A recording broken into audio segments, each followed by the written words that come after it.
The NHS Accessible Information Standard 2016 states that health and social care services must make information clear and easy to understand.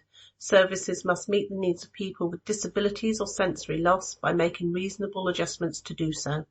Communication needs should be identified by asking the person receiving health or social care what works for them. This information should be recorded, flagged and shared with appropriate services to ensure that people's needs are met.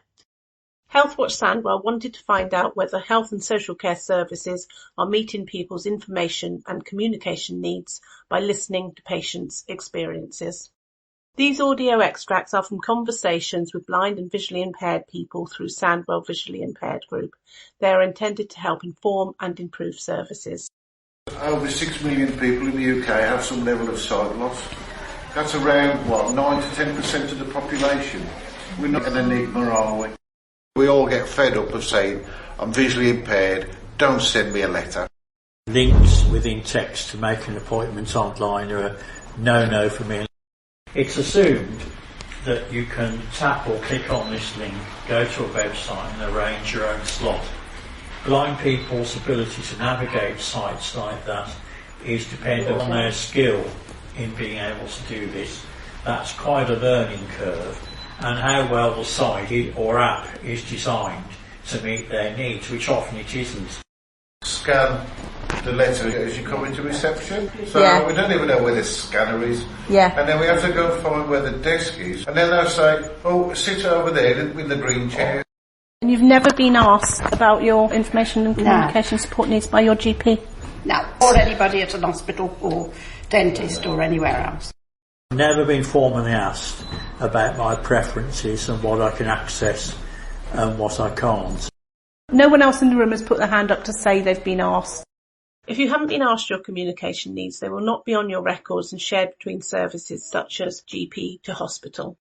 If it was flagged up that we needed accessible information, surely that would be the first screen that popped up to whoever was talking to us, and that would flag then of our access needs. It's a two-way process. But if they don't know or they haven't read that you are registered blind or some sort of disability, then sometimes we should tell them. Sometimes they should know as well. We get fed up of telling them every time. Give a white sticker, give the game away, really, wouldn't you? You have said that for information and communication, verbal and audio works best for you. What else works?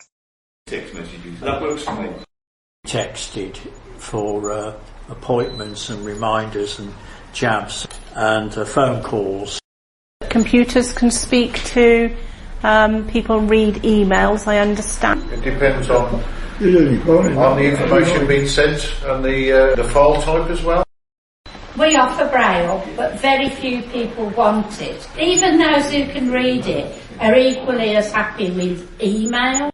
This whole business of taking human beings out of service provision is very limiting and raises great barriers for some people. Me and Sophie had a conversation walking around the park, there we?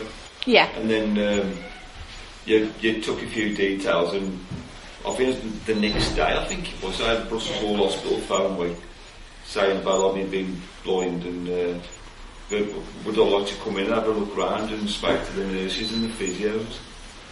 And that was like the day after worry. Yeah. Then a couple of days later, I also heard my doctors phone me saying they'd set up some kind of online thing for me. Really, really good. That's good.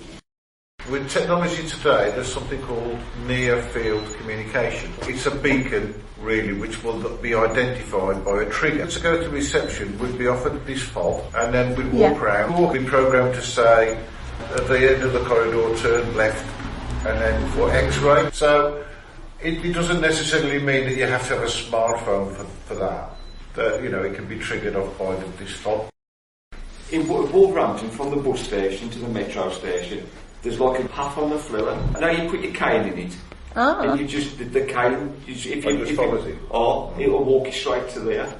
Is it like a ridge then That's on the floor? You just follow your cane like that. Something like that. I don't know if it'd be practical in the hospital or something like that. Healthwatch Sandwell would like to thank all those who have taken part in the project, helping ensure that patients' voices are heard in services. You can listen to more audio conversations and find the full reports on the Healthwatch Sandwell website. Thank you for listening.